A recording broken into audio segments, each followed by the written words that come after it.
vocês estão? Espero que estejam todos muito bem. Vamos continuar com as nossas atividades. Hoje nós vamos falar sobre algo muito interessante.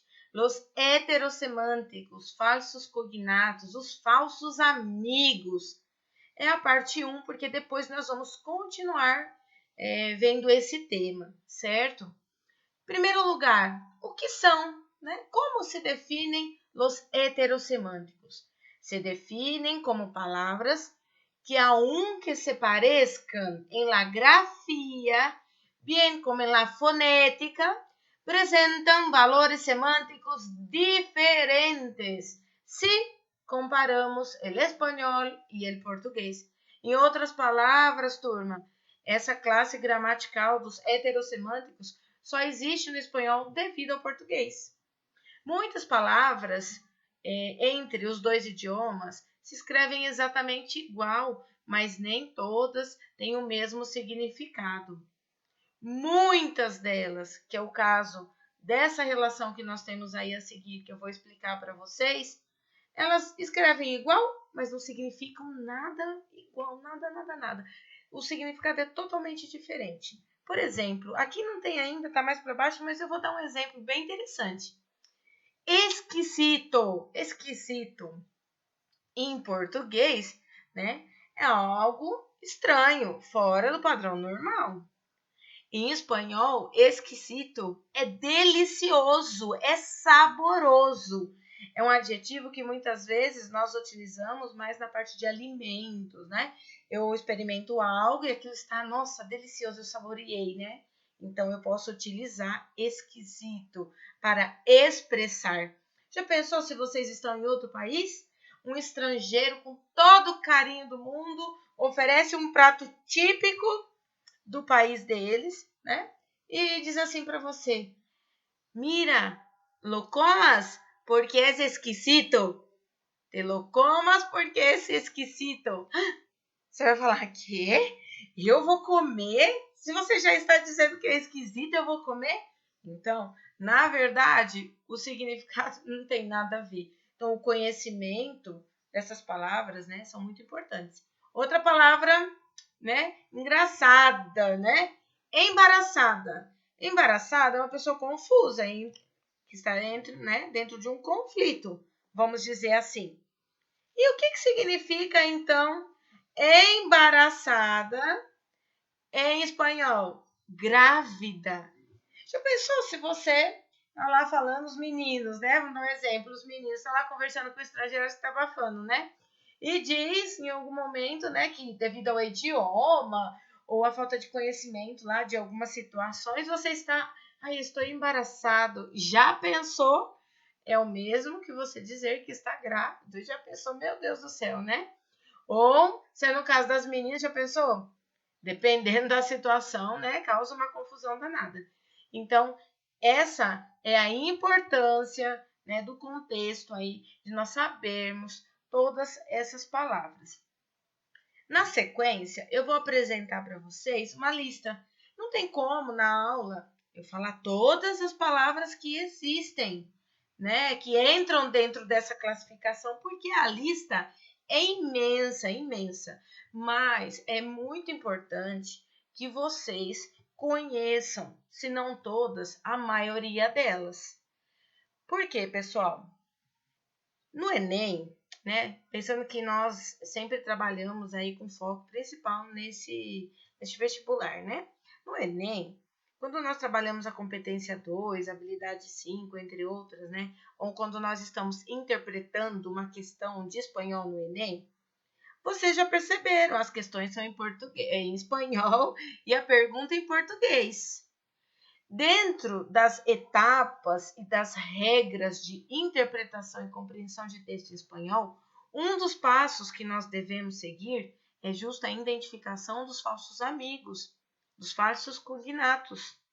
Por quê? Porque se você está analisando um texto em espanhol e respondendo uma questão em português, e você não souber que embaraçada é grávida, você provavelmente não vai chegar no entendimento perfeito que exige de você para assinalar a alternativa correta. Então, é muito importante que vocês saibam identificar num texto, independente do gênero textual que ele se enquadre, independente, que vocês saibam identificar. Então, não tem como sabermos de memória todas as palavras que existem, que estão dentro dessa classificação, mas seria importante, né, que eu soubesse a maioria delas. Então, vocês vão ler várias vezes essa lista, vão tê-las em mãos aí, sim, porque na sequência das nossas aulas, nós vamos precisar dessas palavras, nós vamos precisar desses significados. Então, é muito importante que vocês tenham isso em mãos e que vocês consigam, de certa forma, associar todo esse contexto. Certo, pessoal? Então, agora, na sequência, eu vou apresentar para vocês esses grupos de palavras.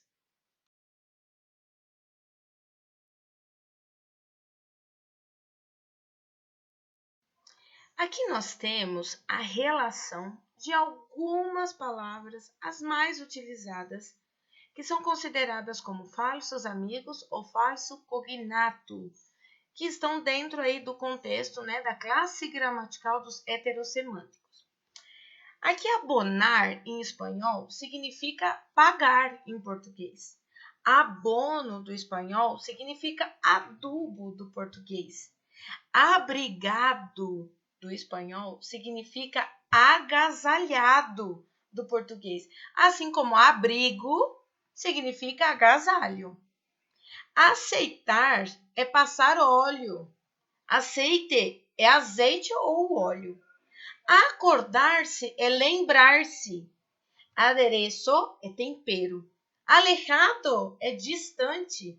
Almohada é travesseiro. Agasalhar é presentear. Amador é amante. Apelido, sobrenome. Aposento, alojamento. Assinatura, disciplina ou matéria. Assistir é frequentar. Atestar é encher. Aula é sala de aula. Bala é projétil. Balcão é sacada. Berro é agrião. Bilhão é trilhão. Borracha é bêbada. Borrar é apagar. Bregar é lutar. Botiquim é maleta de primeiros socorros. Brinco, pulo. Cachorros é filhotes. Catear, fazer revista policial. Cadeira é quadril. Calar é molhar completamente. Cena é jantar. Cola é rabo de animal ou uma fila de pessoas. Tico é menino ou jovem. Chocho é feliz. Chulo é bonito ou legal. Cinta é fita. Criança é criação. Coberto é talher. Cuello é pescoço. Embaraçada é grávida. Embrolho é confusão. Enojar é aborrecer. Escoba é vassoura. Estofado. O que é estofado, gente? É cozido. Exquisito, que eu já comentei, é requintado ou gostoso. Experto é perrito. Perito. Aí o perrito falando em espanhol ainda, né? Uma coisa interessante. Cachorro é filhote e o cachorro é perro. Então, perrito em espanhol, se fosse perrito, seria cachorrinho, certo? Então, olha a confusão, né? Então, experto do espanhol é perito em português. Estranhar é sentir saudades. Faro é farol. Fecha é data. Flaco é magro. Voltando aqui um pouquinho, quando nós falamos sobre o assunto, nós dissemos que muitas vezes as palavras têm a escrita igual ou semelhante ou o som, né? É o caso da palavra fecha, né? É semelhante ao som de flecha. Então, fecha, flecha é semelhante. Então, é semelhante, nesse caso, o som, tá? Ou também poderia considerar a escrita, se fosse fecha, né? Fecha de abrir e fechar, né? Fecha, ele fecha a porta, por exemplo. Então, também não teria nada a ver. Então, aí tem duas confusões. Uma relacionada ao som e outra relacionada à escrita. Flaco é magro. Frente é testa. Funda é fronha. Goma é borracha. Gracioso é engraçado. Graça é gordura. Guitarra é violão. Jubilado é aposentado. Rugar é brincar. Largo é longo. Latir, o bater o coração, o bater do coração. Leyendas é lendas. Luego é depois. Mostrador, balcão. Oficina, escritório. Olá é panela. Osso é urso. Padre é pai. Paladar é céu da boca. Palco é camarote. Pasta é massa. Pastel é bolo. Pegamento é cola. Pegar é colar. Pelado é careca. Pelo é cabelo. Pipa é cachimbo. Polvo é poeira. Pronto é logo. Depois, quitar é tirar.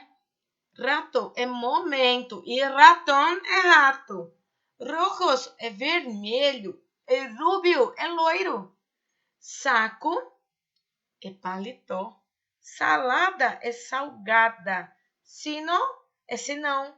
Sítio é local ou lugar. Talão é calcanhar. Taller é oficina. Tapa é tampa de panela. Tapas é aperitivos ou petiscos. Então, aqui não existe, no caso dos heterossemânticos, o plural de tapa, porque o plural de tapas, seria outro significado. Então, tapa é tampa da panela e tapas seria aperitivo ou petiscos. Inclusive, se um dia vocês tiverem oportunidade para a Espanha, na Espanha existem bar de tapas. Esse é o nome, seriam os nossos barzinhos aí, né, das ruas principais. Podemos comer um aperitivo, né, uma porção, tomar aí alguma bebida e assim por diante. Então, é bem diferente, precisa saber. Taça é taxa. Taça com Z já é xícara. Todavia é ainda. Vaso é copo. Veio é pelo. Vereda é calçada. Sapatilhas é tênis. Aqui também, né, dependendo do país, no caso do México, sapatilhas, pode ser as sapatilhas das meninas, pode ser, se eu disser sapatilhas de tacón, já é sapato de salto, então é uma palavra que pode ser utilizada de várias formas, certo? De qualquer maneira, a nível mundial, se você disser sapatilhas, o primeiro que eles vão entender, os estrangeiros vão entender, é tênis. Se você estiver em um país que usa de diferentes formas essa palavra, por exemplo, no México, lá você, né, deveria dizer sapatilhas de deporte, certo? Deveria falar dessa forma. Então, aí depende do contexto. Zorro é raposa e surdo é canhoto, tá? Porque uma pessoa surda do espanhol é sordo do espanhol com o. Sordo com o é surdo do português. E surdo do espanhol é canhoto do português. Então, vejam como é importante o conhecimento de todas essas palavras. Aqui, né, não estão todas, imagina. Tem listas e listas e listas de palavras heterossemânticas.